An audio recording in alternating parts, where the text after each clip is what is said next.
Good morning বন্ধুরা, কেমন আছেন সবাই? আশা করি সবাই ভালো আছেন। আমার জিএম সিম্পল লাইফে আপনাদের সবাইকে স্বাগত। আজ মেয়ের সেই ছোট্টবেলার ছবি দিয়েই শুরু করলাম। তো আজকে না একটা জিনিস আপনাদের সাথে শেয়ার করি। নারকেলটা কুড়নি ছাড়া কিভাবে আমি নারকেল কুড়ুনি হয় তো, সেই নারকেল কুড়ুনি ছাড়া আমি কি করে নারকেল কুড়বো সেটাই আপনাদের সাথে শেয়ার করব। আপনাদেরও আশা করি ভালো লাগবে। এই আইডিয়াটা অনেকেই হয়তো জানেন, আবার অনেকে জানেন না। তো যারা জানেন না তাদের খুবই কাজে লাগবে। অনেক সময় দেখবেন নিচে বসা যায় না, বা নিচটা পরিষ্কার থাকে না, কুড়ুনি নিয়ে নিচে বসে কুড়তে হয়। তো এইসব অনেক রকম সমস্যাই থাকে। আমার তো এখন বিরক্তই লাগে বলতে গেলে, যে ওই বসে বসে নিচে বাবু হয়ে বসে নারকেল কুড়নি নিয়ে কুড়াটা আমার বড্ড বিরক্ত লাগে। আর তাড়াতাড়ি সময় রান্না যখন বসাই না, তখন তাড়াহুড়ো থাকে, তখন আর ওই বসে গুছিয়ে কাজ করা হয় না। দাঁড়িয়ে রান্না, দাঁড়িয়ে যদি কুটনো কাটা, দাঁড়িয়ে শিল পাটাতে মশলা বাটা, সব কিছুই হচ্ছে কুড়ুনিটার ক্ষেত্রে বসতে হয়। তো এইভাবে আমি কুড়ে নিচ্ছিলাম, নারকেলটা ছাড়িয়ে নিচ্ছিলাম। প্রথমে ভাবছিলাম হবে তো, দেখলাম বেশ 2-4 বার ছুরিটা ঢুকিয়ে দিতে পরেই এইরকমভাবে বেরিয়ে চলে এলো। তারপরে খোসাটা কিন্তু খুব ভালো করে ছাড়িয়ে নেব। খোসাটা যদি রেখে দিই না, তাহলে কালো কালো হয়ে যাবে। আর এটাতে কিছুটা নারকেলটা অপচয়টা কম হয়, শুধু খোসাটা উঠে আসে, সেটা বাদ হয়ে গেল। আর সম্পূর্ণ যেটা থাকলো, দেখুন এই জিনিসটা আমি একবারে মিক্সিতে দিয়ে দেবো। প্রথমে পিস পিস করে নিচ্ছি, ছোট ছোট টুকরো টুকরো করে নিতে হবে, বেশি বড় দেয়া যাবে না। বেশি বড় দিলে না আবার ওই ডেলা ডেলা হয়ে থেকে যায়। তো সেই জন্য পিসগুলো একটু ছোট ছোট করে নিলেই ভালো। আর এত নরম ছিল নারকেলটা, কি সুন্দর কেটে নিচ্ছিলাম, নিজেরই ভালো লাগছিল। এটা কিন্তু ভালোই করা যায়, যেমন নারকেল নাড়ু করা যাক, বা আমি এটা দিয়ে করেছিলাম চাল কুমড়ো। তো চাল কুমড়োটা কেটে নিয়ে বসানোর সময় তখন তাড়াহুড়ো করে এই জিনিসটা করে নিলাম।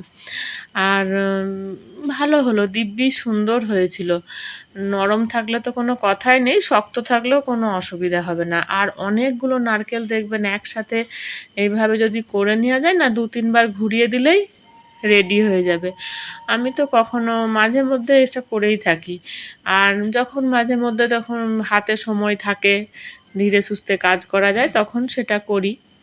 তো এই দেখুন কুড়ে নিয়ে পুরো কুড়ে বলছি সরি ছাড়িয়ে নিয়ে ছোট ছোট পিস করে মিক্সিতে দিয়ে দিলাম। এবার ঘুরিয়ে নেবো একটুখানি, মিনিট খানেকও লাগবে না, তার মধ্যে ঘুরিয়ে নিলেই নারকেল কোড়াটা আমার রেডি হয়ে যাবে। এই দেখুন একদম রেডি। কি সুন্দর হয়েছে না?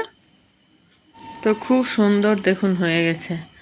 আমি যখনই ভয়েস দিতে বসি, বেশি রাত হয়নি, এই ট্রেনের আওয়াজ না হলে তো শুনতেই পেয়েছেন, এই পাশ দিয়ে গাড়ি যাওয়া, বিভিন্ন রকম আওয়াজের চোটে অস্থির। এই দেখুন কি সুন্দর হয়ে গেছে। আর নারকেল আর বেশি শেয়ার করিনি, এটা দিয়ে আমি চাল কুমড়ো রান্না করেছিলাম, অতটা শেয়ার করা হয়নি, সময়েরও অভাব ছিল, আর তাড়াহুড়ো থাকলে যা হয় আর কি। তো খুব সুন্দর করে ভালো করে বার করে নিচ্ছিলাম। এটা দিয়ে আপনারা সব কিছুই করতে পারবেন, তরি তরকারিও রান্না করতে পারবেন। আবার যদি মনে করেন নাড়ু করব, সেক্ষেত্রেও হবে। তখন 2-4টে যদি নারকেল হয়, তখন ভেঙে ভাগ ভাগ করে করে নিলেই হবে। তো অনেক অনেক কাজে লাগে, কিন্তু শুধু কুড়ুনি দিয়েই যে নারকেল করা যায়, এটা আপনাদেরকে বুঝিয়ে দিলাম যে কুড়ুনি ছাড়াও নারকেল করা যায়। আর একটা দেখেছি, ওই যে এতে করে কুড়ে, হাতে করে কুড়ে, আমার আবার ওইটা মনে হয় খুব অসুবিধা হবে।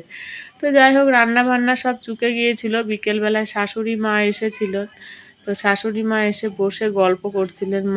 শাশুড়ি মায়ের সে হারটা চুরি হয়ে গেছিলো না, সেটা তো ধরুন ভুলতে পারা যায় না। 1 ভরির উপর, 1 ভরি 4 আনা কি 6 আনা হবে, এইরকম ওজনের হারটা ছিল। তো আমরা হলে তো মনে হয় অসুস্থই হয়ে পড়তাম। তো বয়স হয়েছে, ধৈর্য সহ্য অনেক কিছুই বেড়েছে। তো এই কারণেই মানুষ সহ্যও করতে পারে, অনেক কিছুই সহ্য করতে হয়, মানুষদেরকেই হয়। মানুষরাই পারে, সব কিছু পারে। যেটা বলতে গিয়ে এখন একটু আটকে যাচ্ছে, যে সেটাই বলছিলেন আমার শাশুড়ি মা, যে ছেলে চলে গেছে সেটাই সহ্য করে নিয়েছি, আর ও আমার হাড়ে কিছুই হবে না, আমার কোনো কষ্টও হবে না। এইসব কথাবার্তা হচ্ছিল মায়ের সাথে। আর আমি টুকটাক তখন ডিউটি থেকে এসেছিলাম, বিকেলও হয়ে গেছিলো, তো কাজবাজ একটু গুছিয়ে নিচ্ছিলাম।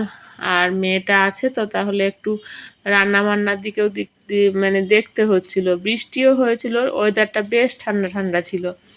তো ভাবলাম একটু ওদেরকে যদি একটু অন্য কিছু খাবার করে দেয়া যায়, সেই সব একটু গোছানো বাগানো চলছিল।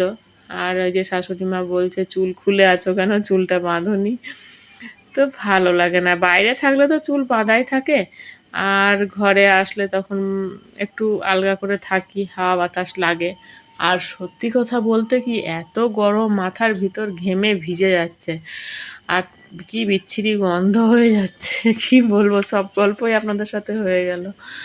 দুদিন ছাড়া ছাড়া শ্যাম্পু না করলে আর চলছে না।